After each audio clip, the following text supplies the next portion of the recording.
বাগেরহাটের ফকিরহাট থানার বালিয়াডাঙ্গা গ্রামের সুন্দর কিছু গ্রামীণ দৃশ্য আপনাদের সাথে শেয়ার করব। তার আগে জানাতে চাচ্ছি, যারা আমার আগের ভিডিওতে কমেন্ট করেছেন তাদেরকে অসংখ্য ধন্যবাদ। হ্যালো এভরিওয়ান, কেমন আছেন? আলহামদুলিল্লাহ, আমিও ভালো আছি। এই গ্রামের সব থেকে সুন্দর দৃশ্য হচ্ছে এই স্থান। এখানে প্রতিদিন বিকেলে মানুষ বাতাসের জন্য বসে থাকে। চারিদিকে সবুজ আর এত সুন্দর দৃশ্য দেখে মন জুড়ে যায়। বর্তমানে এই জায়গাতে একদম পানি নেই, শুকনো। কিছুদিন পরে এই স্থানে গলদা চিংড়ি, নানান ধরনের চিংড়ি মাছের চাষাবাদ করা হয়। যখন চিংড়ি মাছ, গলদা, বাগদা, হরিণা, অনেক ধরনের চিংড়ি মাছের চাষ করা হয়, তখন এই জায়গাটা দেখতে অনেক অনেক সুন্দর লাগে। চারিপাশে সারি বাঁধা তাল গাছ আর এত সুন্দর কাঁচা রাস্তা, গ্রামীণ রাস্তা দেখলে আপনার মন জুড়ে যাবে।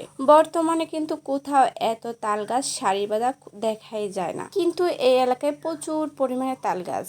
6 ঋতুতে এই জায়গাটি 6 রকম সৌন্দর্য আমরা দেখতে পাই। যেহেতু আমার এখানে কম থাকা হয়, কিন্তু আমি যেইবার এখানে আসি একবার এক এক রকম